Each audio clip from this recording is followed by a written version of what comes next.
நம்ம குமரன் வந்து வழி தவறி பாதி வழியில போயிட்டு அப்படியே நின்னுடுறாருங்க. அந்த இடத்துல கங்கா வந்து சொல்லும், "என்னவோ நீ தான் கொடைக்கானலுக்கு அப்படியே ஓனர் மாதிரி விஜய் கிட்ட சொன்ன. எல்லா இடமே எனக்கு தெரியும். நீ இப்ப பார்த்தா நீங்களே வழி தெரியாத நின்னுடுறீங்களே. ஐயோ! எனக்கு மானம் போதுங்கன்னும்போது, "ஏன் கங்கா இப்படி சொல்ற?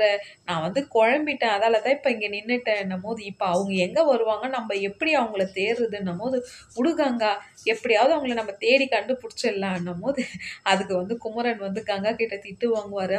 அதுக்கு கங்கா வந்து சொல்லும், "ஏன் மாமா எப்ப பாரு இப்படியாவே இருக்கிறீங்க? பேக்கு மாதிரியா இருக்கிறீங்க. அங்க பாரு விஜய் எவ்வளோ சாஃப்ட்டா இருக்கிறாரு. சாஃப்ட்டா ரொம்ப ஹேண்ட்ஸமா நடந்துக்கிறாரு எல்லாத்துலயுமே. நீங்க தான் மாமா எல்லா இடத்துலயும் வளவளா, கொழ கொழான்றீங்க. உங்கள பார்க்கும்போது எனக்கு கோவமா வருது. அவர்கிட்ட ஏன் நீங்க அப்படி அசடு வளரீங்க? நீங்கன்ட்டு ஒரு தெம்பாவே இருங்கன்னும்போது, "அப்படியா சொல்ற? சரி இந்த காவேரியோட வீட்டுக்காரர்கிட்ட இதுமேட்லேருந்து நான் தைரியமா பேசுறேன்னு" வந்து குமரன் வந்து சொல்லுவாருங்க. லைக் பண்ணுங்க, கமெண்ட் பண்ணுங்க ஃப்ரெண்ட்ஸ்.